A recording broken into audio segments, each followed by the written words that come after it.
साहित्य लहर में आपका स्वागत है। आज आप सुनेंगे मालती जोशी जी की कहानी कर्ज। आइए कहानी सुनते हैं। माँ, अब यह सब छोड़ो, चलकर कपड़े बदल लो। मेहमान बस आने ही वाले हैं, बाकी का काम रामचरण देख लेंगे। कहते हुए मैं माँ को खींचकर कमरे में ले गई। माँ का सूटकेस खोलते हुए मैंने कहा, मैं तुम्हारे लिए साड़ी निकालती हूँ, तब तक तुम मुंह हाथ धो लो। सुबह की लगी हुई हो, पसीना पसीना हो रही हो। अपनी बात खत्म करते हुए मैंने देखा माँ पलंग पर बैठ गई है, निस्पंद होकर। थक गई हो ना? मुझे पता था, फ्रेश होकर आराम कर लेना। विनीता, माँ ने धीरे से कहा, कपड़े बदलना क्या जरूरी है? तो क्या इन कपड़ों में बाहर जाओगी? जानती हो आज खाने पर कौन आ रहा है?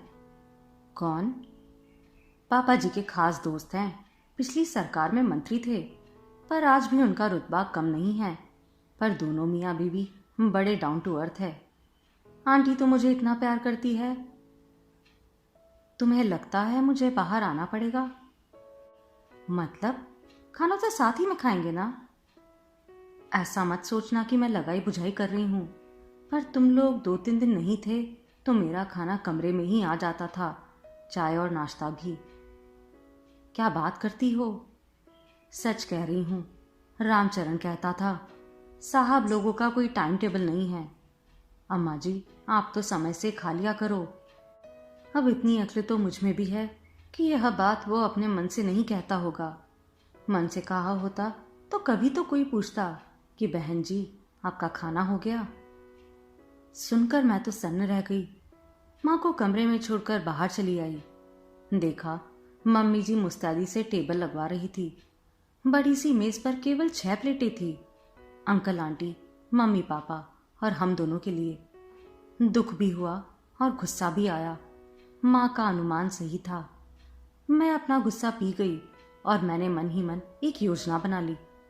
उसके तहत अपनी प्लेट चुपके से हटा ली। मेहमान आकर बैठ गए और मैंने खाना परोसना शुरू किया। सब कुछ परोसा जा चुका तो मम्मी जी मिश्रे घुले स्वर में बोली, विनीता बेटे, आओ, तुम भी आओ।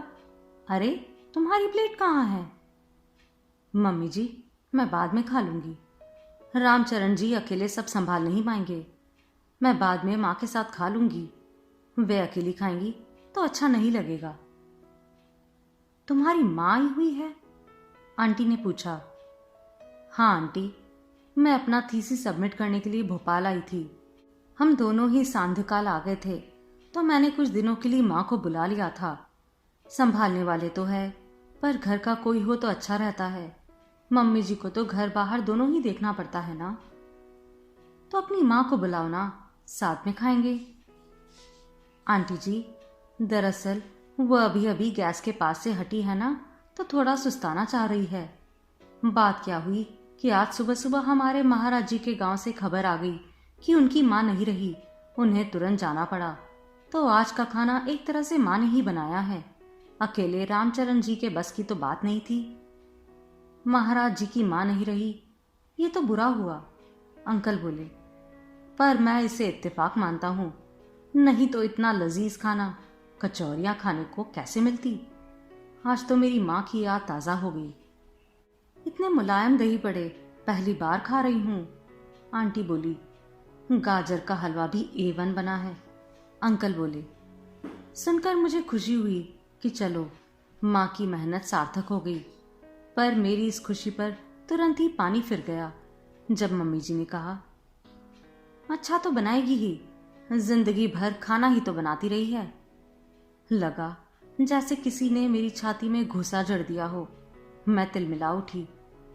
आंटी ने कहा, शारदा, खाना तो सभी औरतें बनाती है, पर सबके हाथ में ये स्वाद नहीं होता। मम्मी जी कुछ कहे इससे पहले मैंने ही कह दिया। आप समझी नहीं आंटी जी, मम्मी जी के कहने का मतलब यह था कि माँ जिंदगी भर टिफिन सेंटर चलाती रही है, एक्सपर्ट तो होगी ही। Tiffin centre? आंटी ने पूछा। हाँ आंटी जी, हम लोग बहुत छोटे थे जब हमारे पापा नहीं रहे। माँ ने टिफिन सेंटर चलाकर हमें पाला है। मेरे दोनों भाइयों ने उनकी मेहनत को सार्थक कर दिया। बड़े भाई डॉक्टर है और छोटे भाई फिजिक्स के प्रोफेसर। एक मैं ही फिसड्डी रह गई, सिर्फ एमए। फिसड्डी क्यों? पीएचडी हो तुम? पापा जी ने कहा। पापा जी, अभी तो थीसिस सबमिट की है, डिग्री मिलेगी तब ना पीएचडी कहलाऊंगी। तुम्हारी पीएचडी कोई रोक नहीं सकता। आज से अपने नाम के आगे डॉक्टर लिखना शुरू कर दो, अंकल जी ने कहा और फिर बातों का ट्रैक बदल गया। खाना सानन संपन्न हुआ। सौंफ इलायची खाते हुए डॉक्टर आंटी बोली, अरे बहू रानी, अपनी माँ से तो मिलवाओ। मैंने दरवाजे पर दस्तक दी। माँ ने दरवाज़ा खोला और बाहर आई। क्रीम कलर की साड़ी में वह इतनी ग्रेसफुल लग रही थी कि जी खुश हो गया। मैं परिचय करवाती, इससे पहले ही आंटी ने उन्हें गले से लगा लिया। बहन जी, किस किस बात की तारीफ करूं?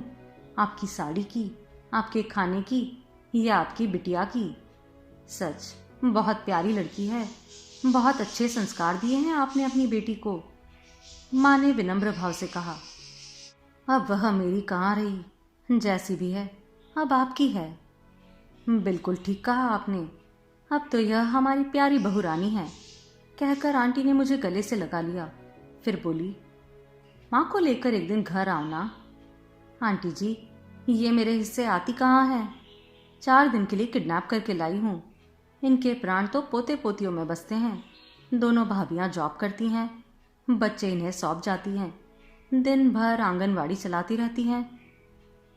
भाग्यवान है बेटा वे बच्चे जिनके सिर पर दादी का हाथ होता है। अच्छा, मैं चलूँ अब, आपसे मिलकर बहुत अच्छा लगा।